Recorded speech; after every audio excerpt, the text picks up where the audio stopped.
এখন আপনাদেরকে যেই কথাটি আমি বলতে যাচ্ছি, এই কথাটাই আমি আপনাদেরকে সেই জন্যই বলতে চাচ্ছি বা বলতে যাচ্ছি। আমি প্রথমে কাজটি করেছি বলেই আপনাদেরকে আমি বলতে যাচ্ছি। সেটি হচ্ছে, পত্রিকায় দেখেছেন আপনারা, নিউজটি এসছে, আমরা ক্যাবিনেটে সিদ্ধান্ত নিয়েছি যে ক্যাবিনেট সদস্য যারা আছেন তাদের জ্বালানি তেলের যেই অ্যালটমেন্ট আছে সেটি আমরা 30% কমিয়ে দিয়েছি।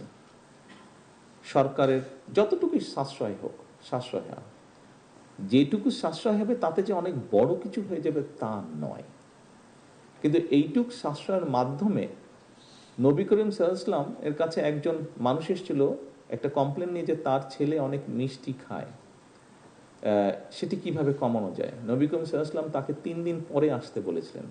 নবী করিম সাল্লাল্লাহু আলাইহি ওয়াসাল্লামও খুব সম্ভবত নিজেও একটু মিষ্টি পছন্দ করতেন। উনি 3 দিন পরে যখন লোকটা আসলো তখন নবী করিম সাল্লাল্লাহু আলাইহি ওয়াসাল্লাম বললেন যে তুমি গিয়ে বলো তোমার ছেলেকে মিষ্টি কম খেতে। বলে আপনি 3 দিন আগে বললেই হতো। ঘটনাটা আপনারা জানেন, যারা জানেন আপনারা সবাই ঘটনাটা জানেন। এই যে ক্যাবিনেট সদস্যরা ডিসিশন নিয়েছেন যে ওনাদের 30% তেল ওনারা কম ব্যবহার করবেন, আমি বলছি না যে আপনারা করবেন, আপনাদের ক্ষেত্রে সেটা সম্ভব না, সকল ক্ষেত্রে আপনাদেরকে সার্ভিস যেহেতু দিতে হয়। আমরা সেক্ষেত্রে এমার্জেন্সি যারা আছে, আপনারা যেমন এমার্জেন্সি মেডিকেল আছে, ফায়ার ব্রিগেড আছে, এরকম ক্ষেত্রে আমরা সেটিকে যেই সাসপেনশন দিচ্ছিল সেটা আমরা উইথড্র করেছি। বাট অন্যান্য আরও অনেক ক্ষেত্রে কিন্তু এই বিষয়টি আপনারা অ্যাপ্লাই করতে পারেন, এই বিষয়টি আপনারা অ্যাপ্লাই করতে পারেন। আমরা আমার অবস্থান থেকে, আমি যেখানে অফিস করি সেখানে আমরা অনেক খরচ কমানোর চেষ্টা করেছি, অনেকাংশে আমরা করেওছি। এইটা করে আমি আপনাদেরকে বলতে চাচ্ছি, আপনাদের এরকম অনেকগুলো স্কোপ আছে যেখানে আপনারা করতে পারেন। অফিস বৃন্দ, বিষয়টি হচ্ছে আমরা চেলে তো চেতেই পারি, চেতেই পারি আমরা যে এটা লাগবে, এটা লাগবে, ওটা লাগবে।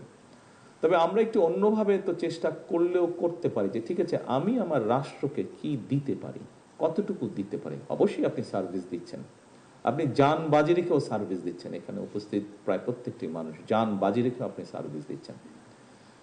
এর বাইরেও কিছু তো আমরা দিতে পারি, রাষ্ট্র বা সরকারের কিছুটা হলেও সেভ হবে।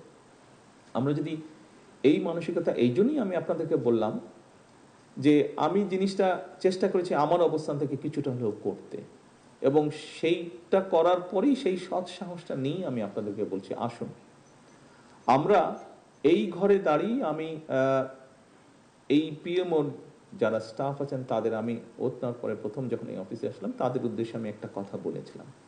আমি মনে করি এই কথাটি আজকেও এই ঘরে যারা আছেন তাদের জন্য অ্যাপ্লিকেবল। সেই কথাটি হচ্ছে, দেখুন আমরা এই মুহূর্তে এই ঘরে যারা বসে আছি, বাংলাদেশের 20 কোটি মানুষের তুলনায় আমরা কিন্তু সবাই প্রিভিলেজড, কিন্তু কোনো না কোনোভাবে আমরা প্রত্যেকেই প্রিভিলেজড, অনেকের থেকে অনেক কোটি গুণ বেশি প্রিভিলেজড।